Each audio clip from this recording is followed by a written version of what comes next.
کوئی سال، کوئی مہینہ جو ہے وہ خوشی اور غم کے ساتھ منسلک ہو سکتا ہے اسلامی نقطہ نظر سے؟ اللہ رب العالمین نے مسلمان کے ذہن کو، فکر کو جس بنیاد پر استوار کیا وہ بنیاد توحید ہے، اور توحید کا معنی یہ ہوتا ہے کہ میرا اللہ ایک ہے، میں نے اس کے علاوہ کسی کو نہ خالق، مالک،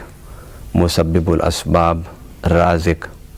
معز، مذل میں نے نہیں ماننا۔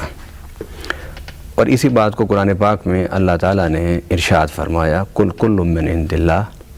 کہ سب کچھ اللہ کی طرف سے ہوتا ہے۔ مومن اور غیر مومن میں یہی ایک فرق ہے کہ اس کا یہ عقیدہ ہوتا ہے کہ میں اللہ کی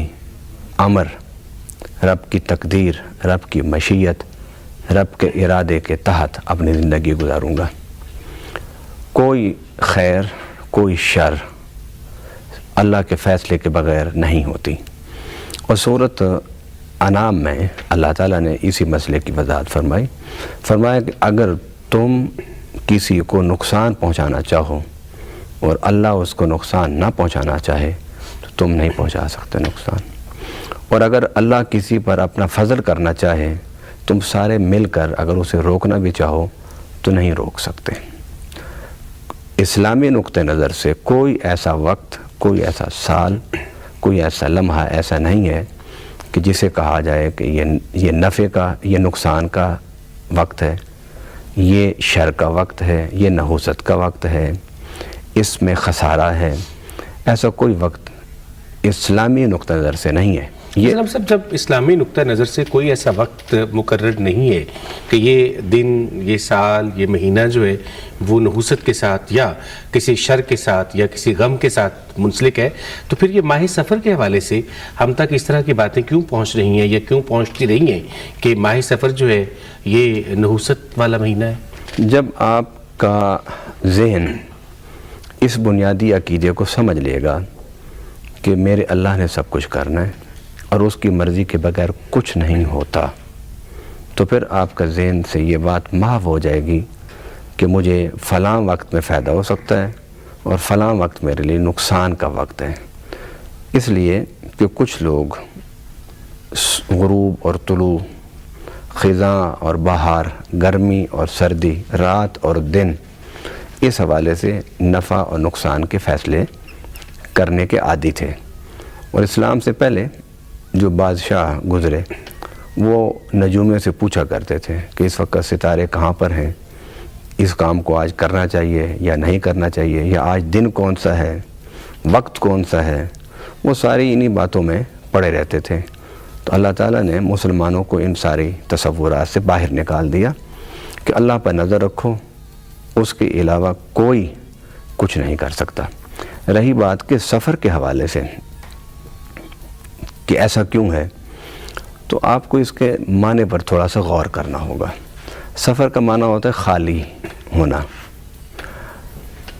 کیونکہ سفر سے پہلے جو مہینہ ہے وہ محرم کا ہے اور اسلامی سال کا وہ پہلا مہینہ ہے،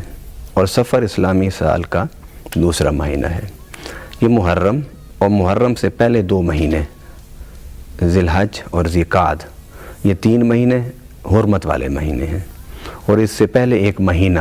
رجب، یہ بھی حرمت والا مہینہ ہے۔ قرآن پاک میں اللہ تعالیٰ نے ان مہینوں کو حرمت والا مہینہ کہا۔ حرمت والے مہینے کا کیا مطلب؟ کہ آپ اس میں لڑ نہیں سکتے، جنگ نہیں کر سکتے، جنگ و جدال ختم، لڑائی ختم، یہ حرمت والا مہینہ ہوتا ہے کہ اللہ تعالیٰ نے ان مہینوں میں حرام کر دیا تھا جنگ اور جدال کو۔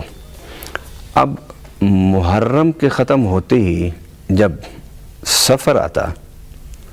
تو سفر کے مہینہ میں لوگ کیونکہ حج کر چکے ہوتے تھے، عمرہ کر چکے ہوتے تھے، تو لوگ پھر مکہ سے واپس چلے جاتے تھے اپنے گھروں کو۔ تو مکہ سے جب لوگ واپس جاتے تھے تو مکہ خالی ہو جاتا تھا۔ مکہ خالی ہونے سے ایک وہاں پر وہ رونق جو حج کی تھی وہ نہیں رہتی تھی، اور جب تک لوگ وہاں رہتے تھے حاجی تو کھانا پینا، خرید و فروخت، ہدیے، تحائف، یہ اہل مکہ کا بہت بڑا ایک معاشی ذریعہ تھا حج، کہ لوگ آتے تھے دور دراز سے اور مکہ والوں کو ہدیے اور تحفے دیتے تھے کہ یہ مسجد حرام کے متولی ہیں، یہ بیت اللہ کے خادم ہیں، یہ اللہ کے گھر میں رہنے والے لوگ ہیں، تو ان کے جانے سے مکہ خالی ہو جاتا تھا۔ ایک بات تو یہ، اور دوسرا یہ کہ محرم تک جو ہے لڑائیں رکی رہتی تھیں، قتل اور جدال ختم رہتا تھا۔ بس جو ہی محرم ختم ہوا اور حرمت والے مہینے مکمل ہوئے تو جو پرانی دشمنی ہوتی تھیں وہ پھر شروع ہو جاتی تھیں، ایک لڑائی، ایک جھگڑے، ایک جنگ، ایک جدال کا ایک ماحول پورے زور سے سرگرم ہو جاتا تھا، کیونکہ پہلے 2 مہینے 3 مہینے وہ کیونکہ بیٹھے رہے اس مہینے کی وجہ سے کہ ہم آپس میں انتقام نہیں لے سکتے، ایک دوسرے سے بدلہ نہیں لے سکتے، قتل نہیں کر سکتے، جنگ نہیں کر سکتے، تو وہ ایک جو بندش ہوتی تھی وہ بندش جب ٹوٹتی تھی تو بڑی زوروں سے وہ پھر لڑائیوں پر آ جاتے تھے۔ تو اس لیے وہ لوگ اس مہینے کو یہ سمجھتے تھے کہ یہ مہینہ خالی ہے، کیونکہ سفر کا معنی ہوتا ہے خالی، کہ امن سے خالی، برکت سے خالی، رحمت سے خالی، عنایت سے خالی۔ پھر 1 مہینے کی شدت کی لڑائیوں کے بعد پھر انسان کی فطرت ہے کہ وہ پھر اس سے پھر اگلے مہینوں میں پھر یہ لڑائی والی جو کیفیت ہوتی تھی اس میں کمی ہونا شروع ہو جاتی تھی۔ تو اس لیے سفر کو وہ لوگ ایک منحوس مہینہ سمجھتے تھے کہ اس مہینے میں حرمت والا مہینے جب ختم ہوتے ہیں تو اس مہینے میں بہت زیادہ